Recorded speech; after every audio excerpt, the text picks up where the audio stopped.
Uh-oh. It looks like the tow cable's snapped. We're drifting away from Danny's ship. Ah, nuts. And our ship, the USCSS podcast, is still stalled out. Maybe the radiator just needs some fluids. Cooler bot, no. Wait, no, that's not the radiator.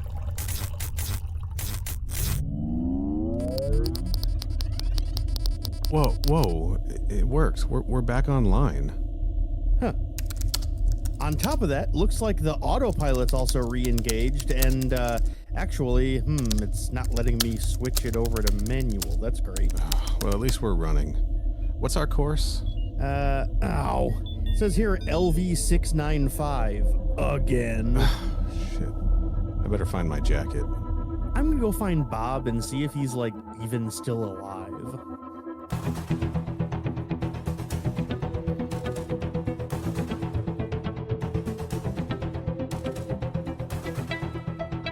Welcome to Crew Expendable. I am baseball aficionado Hallstrom.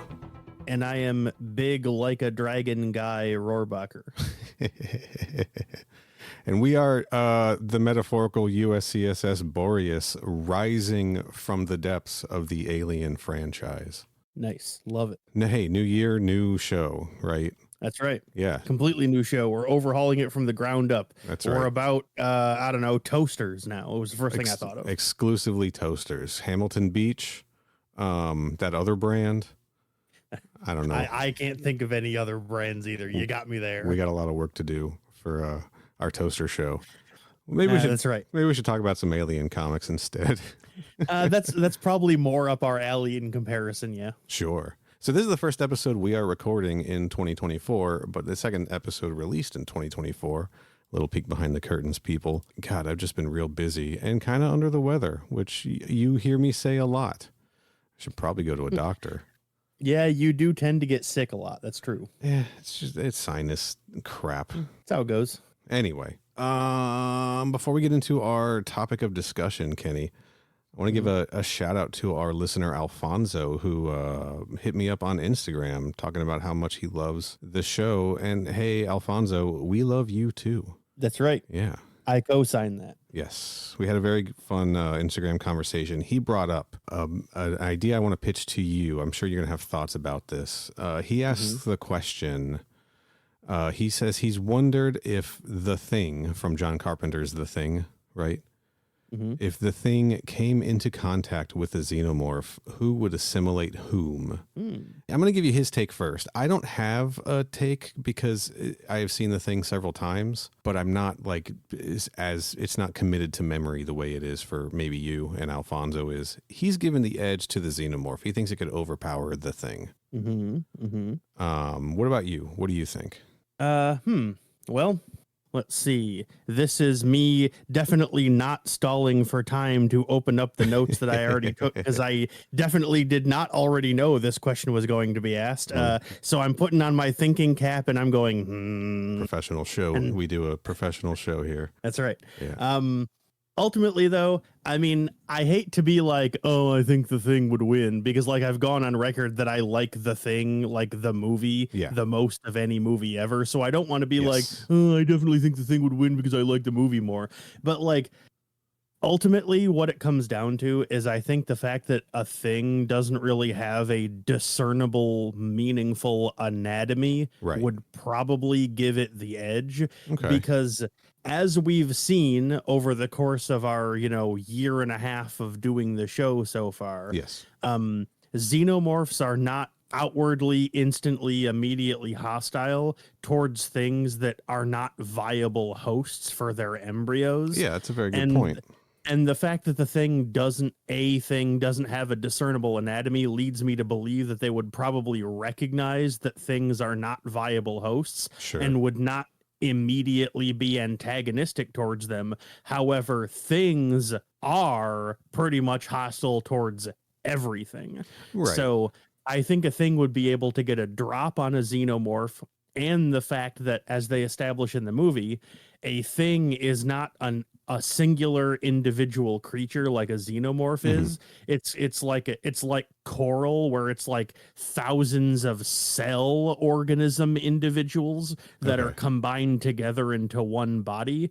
I think ultimately that gives the thing an edge if the two of them were to fight, because like a xenomorph can still be killed. It's like, you know, if you cut a xenomorph, a bunch of acid sprays out, but that acid is its blood. You still like did damage to it. That's true. Yeah. Whereas with a thing, as they even say in the movie, you have to literally disintegrate every single individual cell of a thing, or else it's still alive and can come back and kill you. And so ultimately, I think just the pure biological, like anatomical strength of like, you know, the mutations of a thing, I think would ultimately give it an edge over a xenomorph. Okay. All of that makes sense to me. I got a couple considerations here. Number one, do you think the xenomorph would view a thing as like a competitive predatory species? Because we've seen that with you know, in the annual, right, with the big tick monsters. Now again, the xenomorphs we're trying to propagate there, but I feel like we saw that with those dragon things in the Verheiden Alien series, the first run. You know, there's a competitiveness even amongst the xenomorph hives, right? That's a good point. I didn't think about that. And since both of them have to use like living bodies to like propagate their species, that is a good point that I didn't think about. You do make a good point there. But I do think, I mean, the nature of a thing being able to change its shape and form and size and everything, I don't think a xenomorph could actually successfully like knock one up, for lack of a better word. Yeah. I mean, which goes back to what I was saying earlier. It doesn't really have, in D&D terms, it doesn't have a discernible anatomy, really.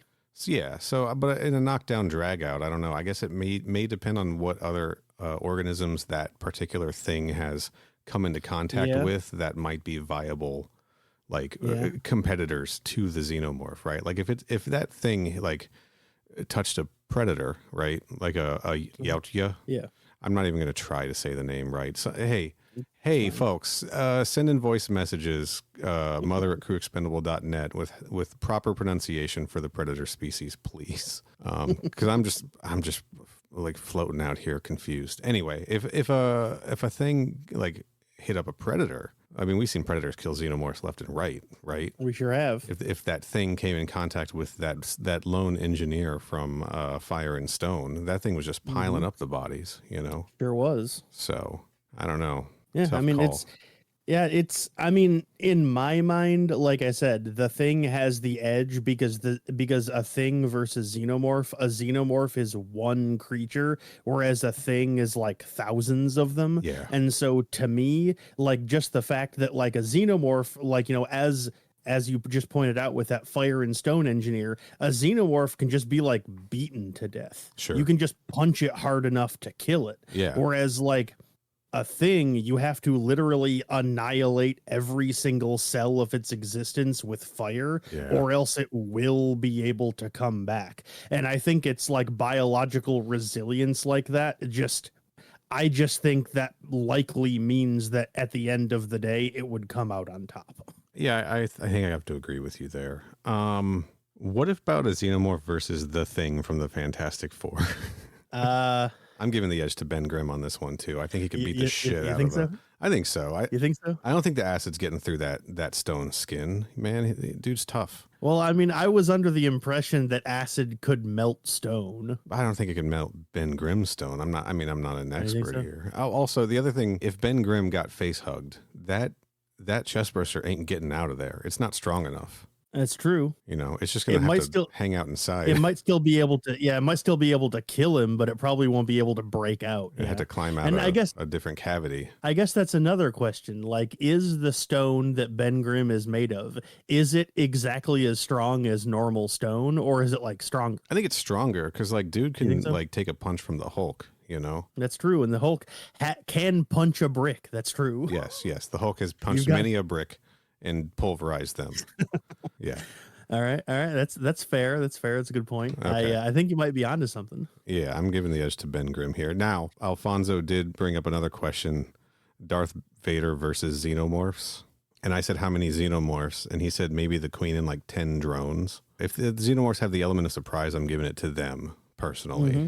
I would agree to that. If Vader knows the fight is coming, I don't know, man. I mean, I'm not a big Star Wars guy. I'm basing this on mostly that scene at the end of Rogue One, right? All right, that's fair. Where we see Vader be a badass for the first time ever. I'm gonna just to be clear, for the first time ever. The only other times we saw him was like force choking a wimp or fighting one-on-one, you know? Yep, that is correct. Yeah. Anyway, that's fun. What do you think, though? Well, I mean, like you, I'm not really a big Star Wars guy, and so it's one of those things where like I probably could come up with like a more cogent like explanation or response or whatever, but like my guts, like I don't know, Xenomorphs are cooler than Vader, so I think the Xenomorph should win. Agreed. Yeah, agreed. I mean, like unlike with the Xenomorph and Thing question, I don't really have like a factual or like canon based reason to think this. I'm just like, I don't know, Xenomorphs are cooler. Yeah. So I'd prefer if they won. Yeah, I'm with you there. I don't think I really have anything else beyond that because, like I said, like you mentioned, I'm not really a Star Wars guy. So, Darth Vader can just get fucked as far as I'm concerned. Darth Vader can get fucked. The official stance of Kenny. That's right. Alfonso, thank you. Thanks for the conversation. Thanks for listening to the show. I'm sorry. That was fun. I'm sorry we disagree with you on Thing versus Xenomorphs, but I hope you keep listening. Yeah, we don't want that to turn you off the show because I promise it will still stay good, even though, how should I phrase this? Well, I hope you didn't take it as a personal insult against you. Yeah. So there we go. Oh, and hey, if you guys have opinions on this, drop them in the comments on YouTube or slide into our DMs on Twitter, Instagram, mother@crewexpendable.net. Let us know. We'll discuss it on future episodes. Yeah, well, if you send us a response to this question and we think it's interesting enough, we'll read it on the. Actually, no, I shouldn't say that because then if you do send us one and we don't read it, you'll think it's because we didn't think it was interesting. Regardless of how interesting it is, if you send us a response, we'll read it on the show. There you go. Flawless. Watch, we get like 100. That's fine. We can devote an entire episode to talking about special episodes, but not this one. This episode is Alien Descendant. Issue 2 of 4 from Marvel Comics, written by Declan Shalvey, with art by Andrea Brocardo for the present-day scenes and Declan Shalvey for the flashback scenes, colors by Ruth Redmond for the present-day scenes and Declan Shalvey for the flashback scenes, letters by Clayton Cowles, covers by Javi Fernandez and Matthew Wilson. Part 2 of 4, man. Yes. Neil, I got a question for you. Sure. Do you remember what happened in part 1? Because I absolutely do not, even the slightest bit. It has been a while. We're a little late to get into this. This release like I think the next issue is coming out in like a week or two from this releasing. Yeah, it's been a while, yes. But I do remember only because I read issue 1 about an hour ago. All right. So just for the record, our episode on Descendant issue 1 was released November 21st. Dang, it has been a minute. This is like, so it's been like a month and a half since last time I read it. So yeah, that's totally fair. I do remember what was going on, but I think instead of trying to stumble through a summary of it, I might just read what they give us on the credits page here as a refresher. What do you think about that? Right. Works for me. We're going to dip in a little bit. Obviously, this is a follow-up to the Thaw storyline, so we'll start there. In 2195, scientist Batia Zahn discovered xenomorphs on the icy moon LV-695. Hundreds were freed from the ice, along with a hybrid pale-colored xenomorph, which we call the fishy guy. Mm-hmm. With equally vicious tendencies, every human on the moon was killed except for Batia's teenage daughter, Zasha. Now, the year is 2208. Zasha, in disguise as Cole, is leading a mission to pull a Weyland-Yutani ship, the Boreas, from the ice on LV-695. In truth, she's come to recover Dayton, a synth who sacrificed himself to ensure Zasha's escape 13 years prior. Going AWOL, she set out for her family's old base. Meanwhile, Jun Yutani has arrived to personally ensure the raising of the Boreas. Does he know the dangers lurking below the surface? Yeah. Suddenly, when you said that, I was reminded, oh, yeah, baseball kid. That's right. Yeah, that's where my designation came from. Baseball enthusiast. Because, hey, another peek behind the curtains, people. I'm not a baseball enthusiast. Sorry, everyone. Neither am I. Yeah. So neither am I. My parents really like baseball, my mom especially, but I'm just not a sports guy. So yeah, I'm not really a professional sports guy either. I didn't have a baseball team growing up. Tampa Bay Rays hit here as the Devil Rays. I don't know how old I was, but past the point of me caring about a local sports team. So the closest professional team we have is the Detroit Tigers. So, nice. Yeah. Wow. Well, okay. for baseball anyway. Sure. Big Tigers guy, Kenny. My mom is, because she was born and raised in Detroit, so she's a lifelong Tigers fan. There you go. I'm going to flesh out the a little bit here that this little summary didn't touch on. There was another big event that happened separate from Zasha, aka Cole's mission, where her and the team took those like glider drones under the water to latch on to the Boreas. And I guess those are what the thrusters are going to be used to raise the ship. There was another. Yeah, I remember that. Yeah. There was another dig going on. There was a dig going on somewhere else. A whole team of synths, right? And a bunch of mining equipment, and a foreman who just really hates synthetics, and was like something happened. They hit an air pocket on this mining, drilling this hole or digging this hole or whatever. A bunch of stuff blew up one of the synths, and the foreman guy was like, oh shit, is the equipment okay? And one of the other synths is like, do you mean us? And he's like, no, you guys are replaceable. This mining equipment is irreplaceable. I hate synthetics. You all suck. And that synthetic was like, we don't really like when you talk about us like that. And the guy's like, fuck you. They open up in this air pocket that they opened up in this, whatever they were digging or drilling. They find a very odd looking xenomorph egg that does open and latch itself onto that shitty foreman, right? So then one of the synths takes the foreman to the doctor, who is also a synth, and we learned that none of the synthetics have names. They just have number designations. Like, I don't know the exact, but something along the lines of like 110B and 221A, like that kind of a designation, All right. Which, come to think of it, would have been really good for our designations on this episode. Yeah, if I had remembered that happened, I probably would have done that. Well, maybe next time. Yeah. So that's going on. We have a man face hugged. And on board the Boreas, the rest of Zasha's team, after she leaves, because she's summoned back to the surface to meet with June Yutani, but instead she takes one of those ships and flies to the keg. The rest of the team on board the Boreas is attacked by a whole bunch of xenomorphs, like right at the end. All right. I definitely don't remember that happening, so gotcha. I'm glad you mentioned it. Yeah, and we also see there are some xenomorphs swimming around. No one comes in direct contact with them. One of them almost grabs Zasha as she's surfacing. What else? June Yutani shows up finally from his private shuttle. He has a synthetic assistant, a blonde woman whose name escapes me, but she is named. And he is a young man. I don't know how old. It looks, just drawn significantly younger than the rest of the characters. And he loves baseball, right? Sure does. That's everything. Works for me. Yeah, I think that gets us up to speed. Let's jump right into this. Again, we read these new comics for the first time on the show. Yep. That's the hook anyway. You guys don't know if we've already read them or not, but I haven't. I have not. Spoiler alert, I have not. Okay, me neither. So we're not liars. And so you get our, obviously there will be major spoilers for this. If you haven't read it, grab your issue and read along with us. Speaking of, the first thing we come across is the dang cover of the comic. Yes. And it's a picture of Zasha trudging through the snow towards the keg. And she's got a rope or a cord over her shoulder, and she's dragging something. And Neil, would you care to explain what that something is that she's dragging? Yeah, have you heard about these things called xenomorphs? We call them xenomorphs. The name sounds familiar, yeah. Xenomorph XX121, I believe, is the classification here.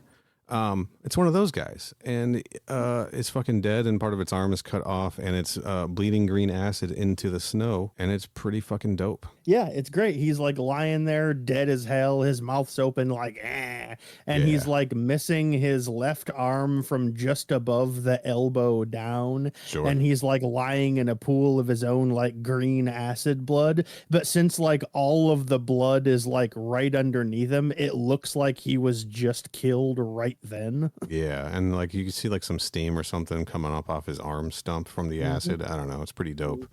Yeah, it's great. I'm not 100% convinced that this is the keg. I do wonder if it might be the Descendant, which is the expedition ship that she came in on. But I guess true. I'll admit I just said it was the keg. I just assumed it was because that's where it was she was going. But that's true. It doesn't the actual image doesn't have any designation on it anywhere or anything. So kind of a we don't actually know structure. what it is. Yeah, she's heading towards a structure. Yeah, there we go. Structure. That works for me. I like that she's got this little star like keychain hanging off her backpack. Yeah, she has like a little pendant hanging off the back of her backpack. Yeah. Feels very like classic Zasha, like young. Because last time we saw her, it was 13 years prior, right? That's where we really got to know her when she was a teenager. So yeah, she was like 14, 16. I think she was 16, maybe. something like that. Something like that. Yeah. This must be the same backpack she had as a kid. She was carrying around that face hugger in, right? Yeah, and it thawed out in her backpack. Yeah. Yep, that's correct. Thaw was good. Sorry, before we get too into this, I just want to say, rereading the last issue rather. I don't remember what we said on the episode, but rereading it, I was like, man, there's really not a whole lot here happening compared to how I feel Thaw started to unfold right away. All right. I could be wrong about that. I mean, they gave us plenty of Xenomorph stuff right away, which was cool, but they also just introduced like 20 characters in the first issue of this. They sure did. And it's a lot to keep track of. So anyway, let's see if this issue grabs me a little bit more. All right. Like you said, we're in the present of this comic is year 2208. Yes. And we are on the ice moon of LV 695. Which now has a designation, Cochito. Cochito. Yeah, that's new. I don't know if that was in the last, I don't remember that being in the last issue or not, but LV 695 got a name. Yeah, I don't remember if it is either. So I don't know. We'll find out, or maybe we won't. I have no idea. Do you think it's a Conrad reference? Probably. It probably is somehow.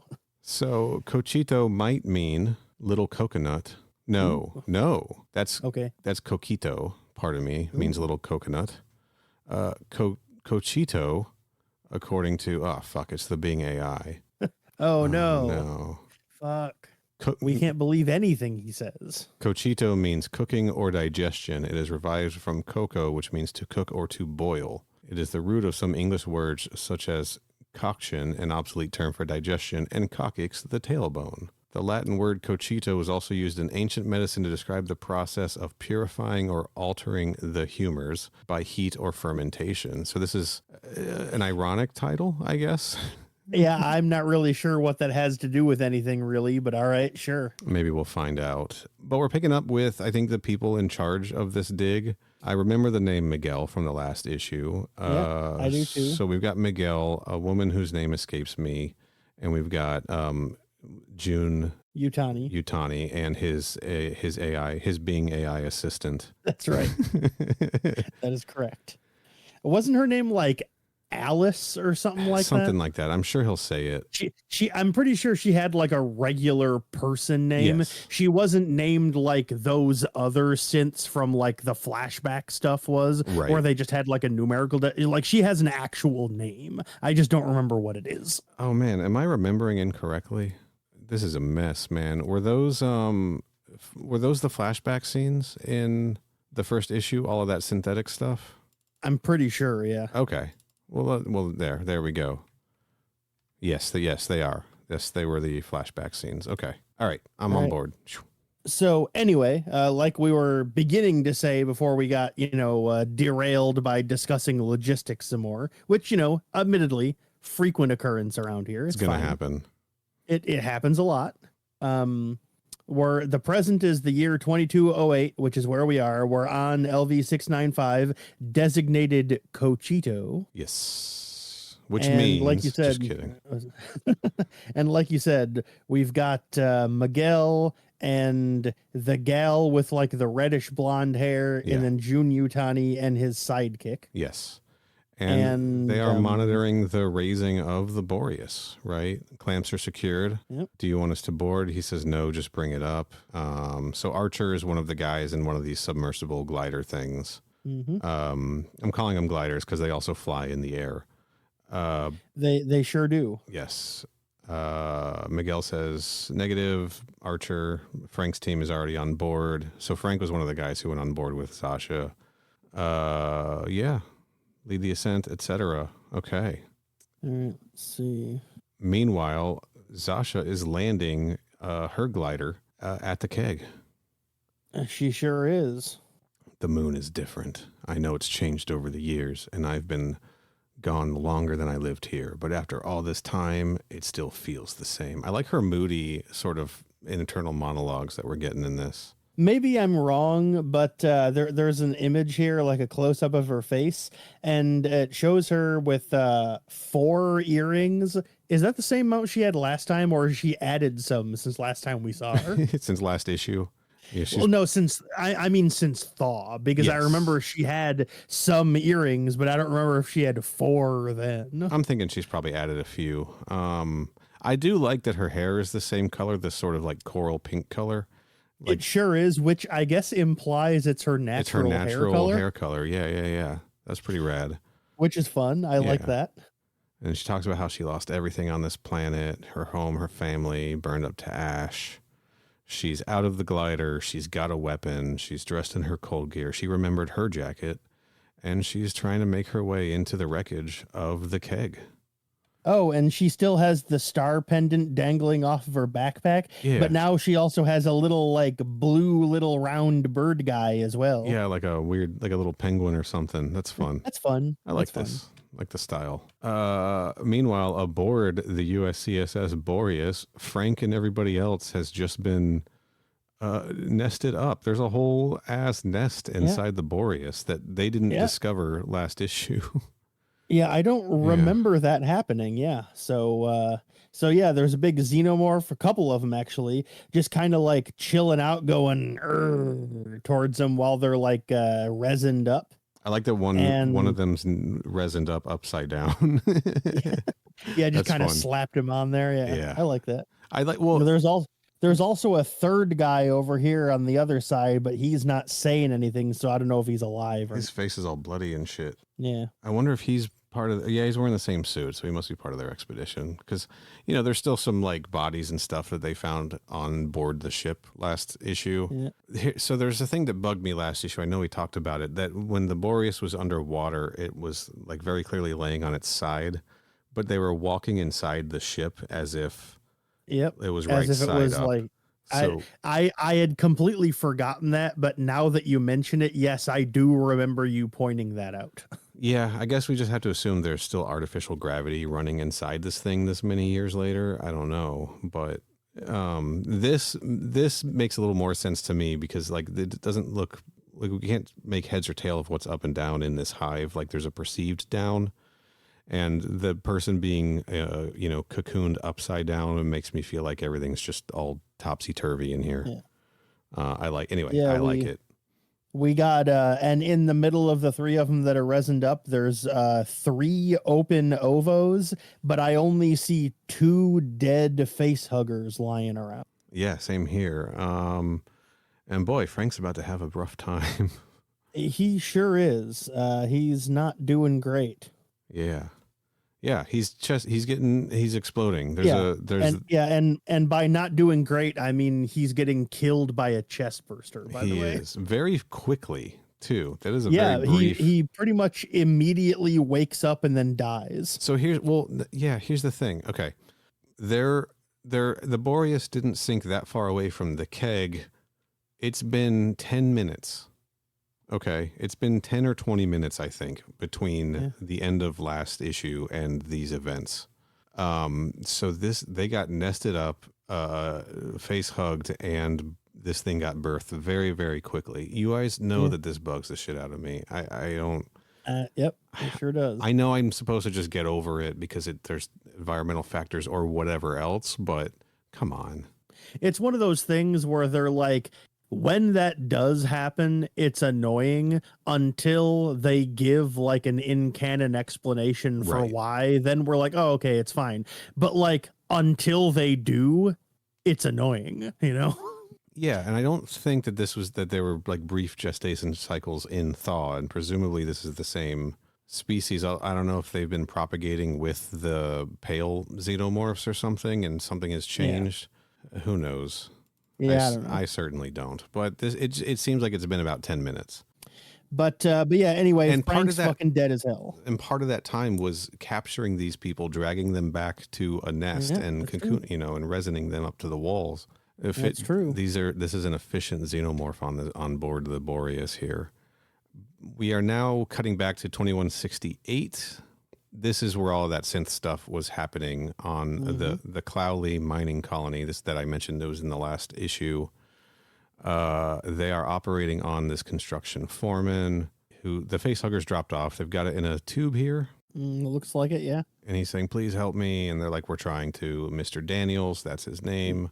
They seem to be doing some kind of surgery on him to try to surgically remove the chest burster, which, based on previous Marvel Alien canon, we know that actually works. Yes, it has happened before. But did it happen in 2168? Because, 2179 was Hadley's Hope. By that point, no, because I believe Bloodlines takes place in 2200. Yeah, that sounds right. And I think the thing took place 10 years prior to that or something like that. So this is happening 2208. This is happening very near. So when this surgery in 2168 happened, the events of Bloodlines where Gabe Cruz got the chest burster surgically removed, that had not happened. That happens in the future from when this scene in 2168 happens. Okay. Gotcha. I'm pretty sure. I think we were talking about this last time. This seems to be first contact with the Xenomorph because they're unfamiliar here with the, maybe not first contact, but first time they've had one, I guess. I don't know. That's not right because 2122 was the Nostromo incident, but these guys have no idea what they're looking at or talking about. They're like, oh, we thought he'd be fine once the thing fell off his face. To be fair, pretty much every single Alien story, when they first come across a xenomorph, everyone's like, what the hell's this? I've never seen one of these before. Right. So, Fair. Anyway, so who knows? They try to cut him open to get this thing out, but it doesn't happen. The thing busts out of his chest. One of the synthetics grabs it and says, "It seems to have cut itself out, Doctor." This, I believe, was the construction synth. Well, no, he's got a little medical thing on his lapel there, so maybe I'm wrong. It's not the same one from the construction site. Well, I believe there was more than one Dr. Synth here, so. Yeah, this is maybe the one that he got passed to, and then they brought in the human doctors. Anyway, back in the future. 2208. Yeah, they are trying to reach Frank and his team on the Boreas, but we know what happened to Frank. We sure do. Yeah, and again, this is Miguel and Leichert. They're asking if they should proceed, they should wait until Cole gets back to proceed, and June's like, no. Yeah. We're good. Let's just do it. Keep going. I have property that needs to be returned. I want to bring it home to my family before some scum gets wise and strips it for parts. Very cool. Damn, that's why you're all here. Do you have a problem with that? I really feeling this Yutani kid. He's a good dude. Yeah, he certainly doesn't seem to be a villain at all. That's for sure. We just want to do it right to the standard expected of the Yutani name. Then let the Yutani in the room worry about the standards. Damn. Got him. Can't seem to get a hold of Cole, who remember, that's Sasha. She was supposed to be in charge of this thing. Yeah. He says, Miguel says she's been nothing but professional, and he says until now. All right. He points out that what direction her ship was going in. Last time they got any word from her. Also, their scans for the Descendant are coming up empty. Right. Um, And this is where we learn for the second time, Iris. Iris is the synthetic assistant. Iris, that's her name. yeah, be a deer and power up the yacht. Yes, sir. You're leaving. You don't want to oversee the mission. I think, okay, so he's powering up his yacht to go either, is he going to the keg or is he going to the Boreas site? I guess we'll find out. I think he's going to where the Descendant is. Oh, he's going to the keg because he says, I have, like I said, I have property that needs to be returned. Oh, yeah, and I that's believe right, yes. Cole has it. There we go. Yes. Okay. I did miss that line. Yeah. So he's chasing her. We see now a whole bunch of xenomorphs like emerge from the snow. That's pretty dope. Zasha is continuing to monologue to herself about as she explores the ruins of the keg. Yeah, she's afraid. She's afraid she might find what she's actually looking for, etc. She comes across a corpse wearing glasses that I don't remember what character that was. Where's that panel? It's right below the one where she has the big gun pointed towards the screen. Oh, I see. The burnt out corpse. Yeah. He's holding the sample jar. Yeah. It says, and I know what should stay buried. Holding the sample jar, I believe that's Batia, isn't it? Oh yeah, because the panel right after that, while she's walking by, she says, "Hi, Mom." So yes, damn, that's dark, dude. And then right as she's looking at that, there is a xenomorph stalking up right behind her. Hi, Mom. Miss you. Fuck. Sorry, I need a second. She's looking at what I assume to be some kind of motion tracker. Sure. Readings all around. Shit. Yeah, she gets a whole bunch of readings, and then she turns around, and there's at least 2 xenomorphs directly behind her. 1, 2. Yeah, 2 that you can clearly make out. Yeah. So yeah, there's 2. So she starts firing just like crazy. She like shoots the ceiling, and a bunch of stuff falls. And then she goes, eat this bitch, and shoots one right in the bitch, and then shoots him right in the fucking forehead. That's great. As it lets out a classic alien scree. Love it. Yeah. So that one's dead as hell. That's cool. I like that a lot. That was fun. Move your ass, Sean. We see a couple more xenomorphs in the premises. Yeah. But we're back at the Boreas. The guys trying to raise the ship. They're trying to radio Cole, or they're trying to radio Miguel to ask if he's heard from Frank or Cole yet. Communications seem to just be down. Now we're back in the past. And the xenomorph sample that they pulled out has matured, and they're keeping it in like a floating tank. This synthetic is again talking about how resilient this creature is. We can't cut, inject, or scrape you. All our tools are destroyed the second they try to inspect you. This thing is just like floating in a tank, sort of hibernating, essentially. And it's also like alien size. It's not like a chest burster. Yes, anymore. It is an adult. Yeah. It is a straight up a xenomorph now. Big somebody boy. comes in referring to it as a pet. Yeah. 122M. I believe that is the construction worker that brought that designation. Sounds familiar. I'm just monitoring the sonic chamber. Yeah, he says he's monitoring the chamber holding it. Sure. Yeah.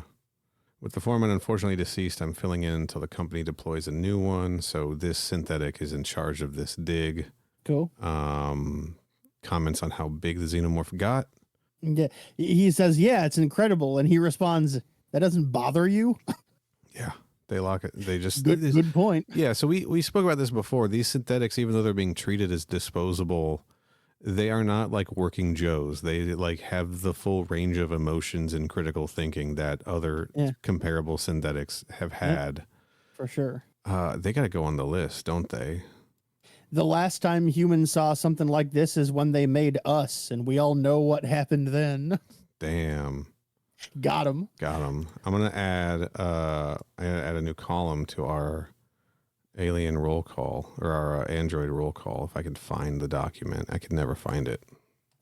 So while the two of them are talking, we got 227N, who's the doctor, and 122M, who is the construction guy. Yes. And the construction guy fucking pulls a gun on the alien and threatens to shoot it.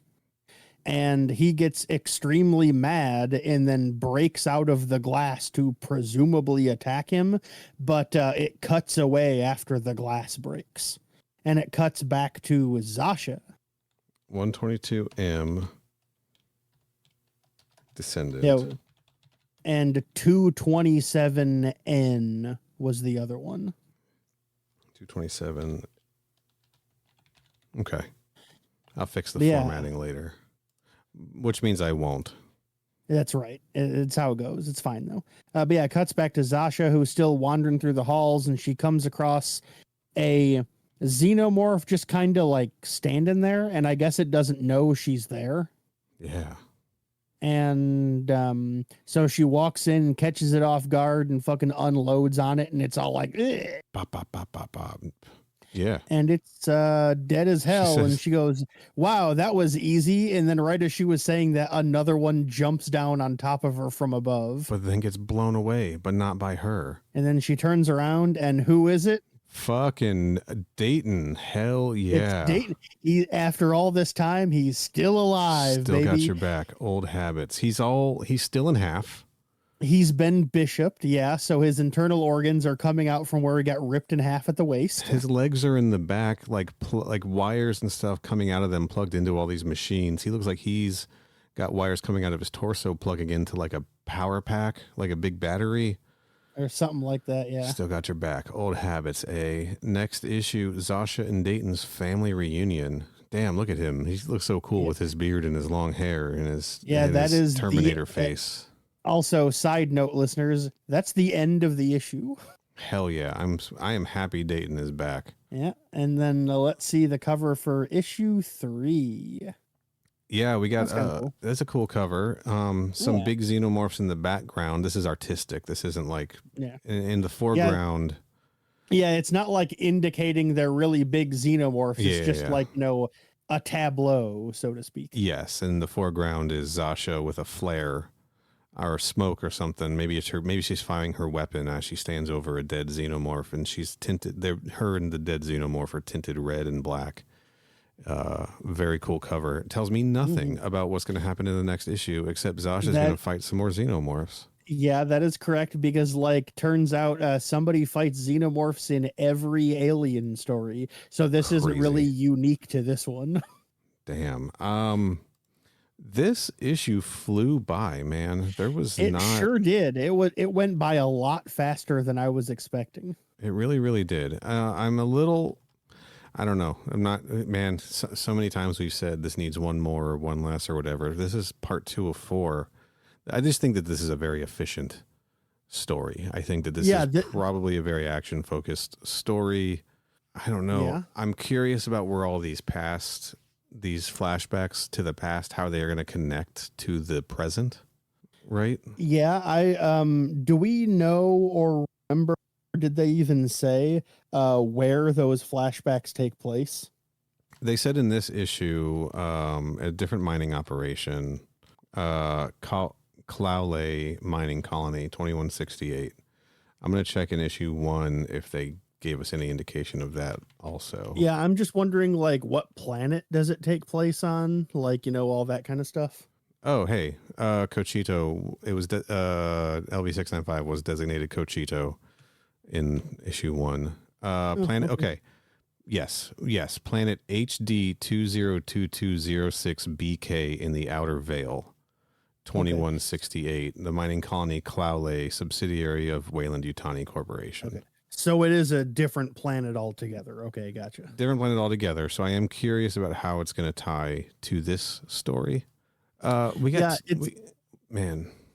It's wild to think, because we've only read 2 issues and we're already at the halfway point of the story. Right. And we still need payoff for the big, giant, weird xenomorph tick hybrid thing that's under the water from the annual.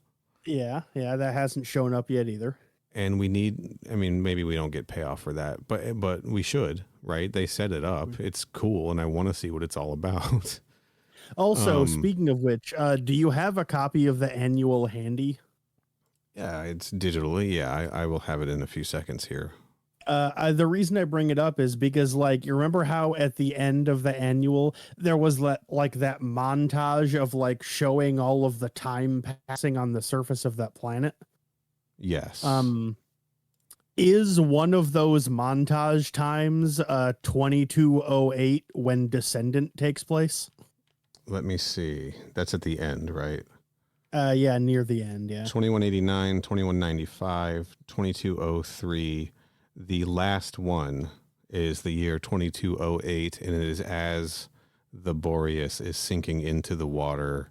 We see the eye open on the big giant tick thing with the Alien 3 logo in its chest. Got it. So yes. So that thing has been awake since the beginning of Descendant. Got it. Right. Yeah, as the Boreas sinks. Not right there, 2208. So we see it kind of opening its eyes in 2203, but not really. You know what I mean? Well, sure, but like I don't think anything in the story takes place in 2203, so we can't really do anything with that. No, it's not fully awake until the Boreas falls. And there was a mention in issue 1 of this story that the Boreas was a mile away from where it should have been, and they're like, currents or something. But my guess is that this big giant monster kicked it. Just punted it across. That seems reasonable to me.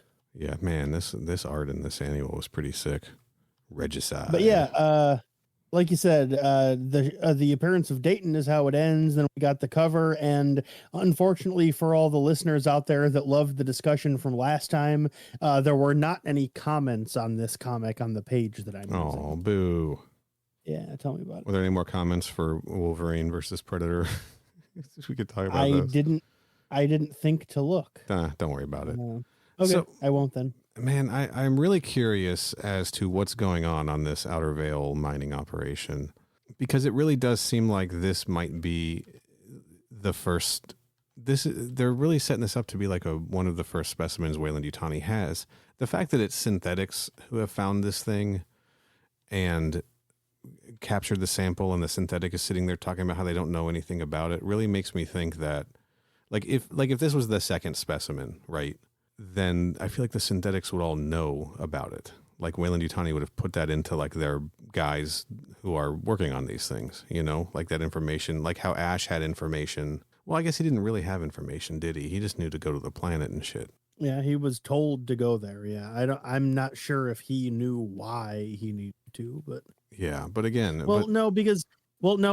was told that there was like a specimen to take care of. Right. Maybe he didn't know what it was, though. I don't know. 2168. This is 46 years after the Nostromo incident that this is happening. It's also, like 9 years before the events of Aliens? 11 years. 2179, right? Yeah, 79. Sorry, you're right. Yes, I counted the wrong direction from 10 years. Yes, I only got it right because you got it. I would have gotten it wrong as well. I would have said 9 years.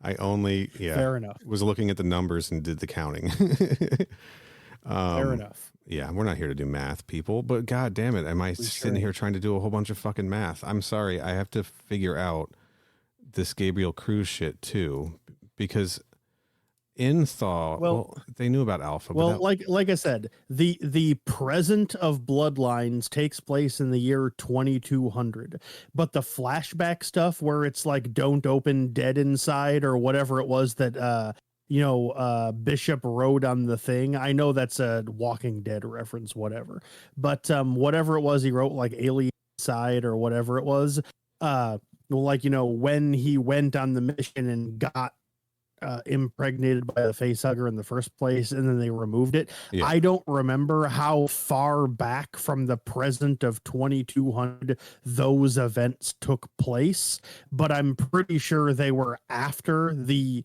year 2168.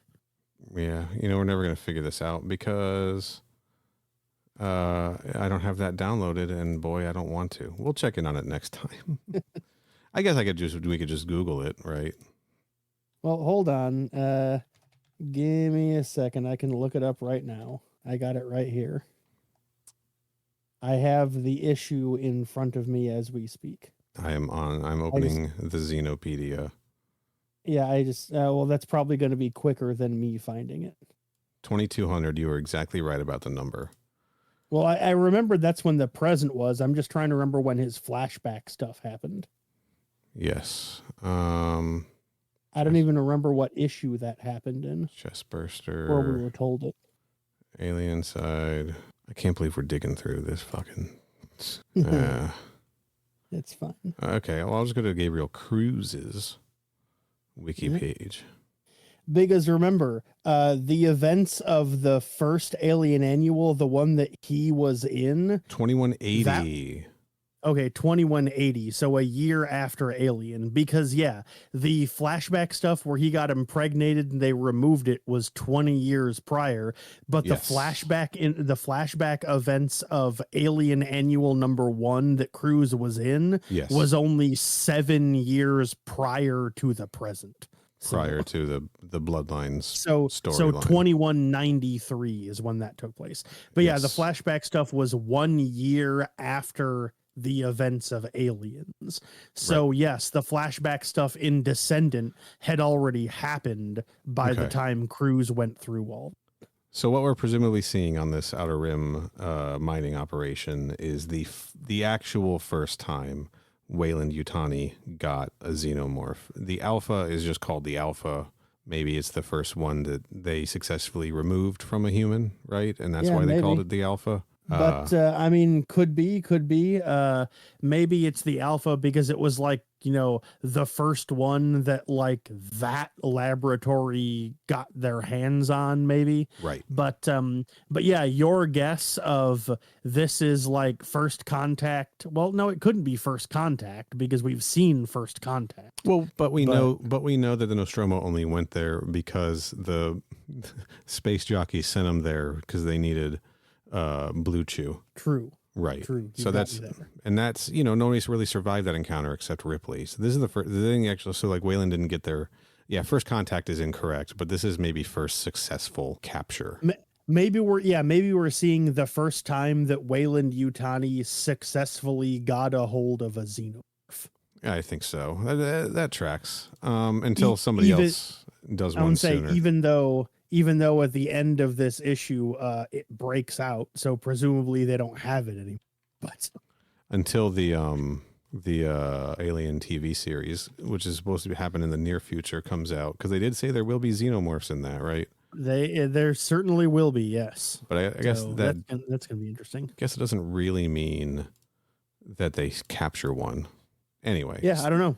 Arguing semantics here. Nobody cares except us. I mean, this is all just guesswork because, as you pointed out, we don't know why this flashback stuff is relevant yet. So we got 2 issues for it to make sense, unless we sure do. Unless they're setting up for like yet another Alien #1, They certainly could be. But didn't they announce the new Alien or a new anthology series is happening after this one? Or it's called like Red, White, and Blood or something like that. I don't remember what it's called, but there is a new one coming out. Yeah, Black, White, and Blood.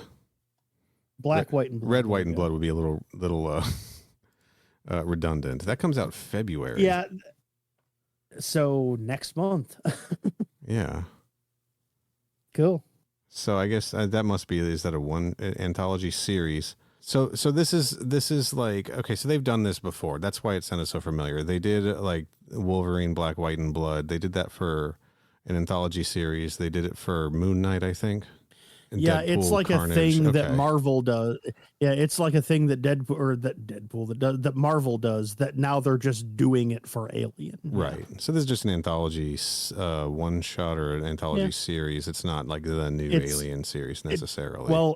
It is a series of four one shots. Gotcha. That's fun. I like that as an idea. Yeah, there's I believe there's 4 of them, but they're not like connected because, like you said, they're like an anthology comic. Yeah, so they're not like connected or anything. So it's a mini series of one shots is basically what it is. Gotcha. Okay. And that will be going at the same time Descendant will be going. So yeah, well, Descendant should be wrapping up in February. Yeah, I guess it would be. Yeah.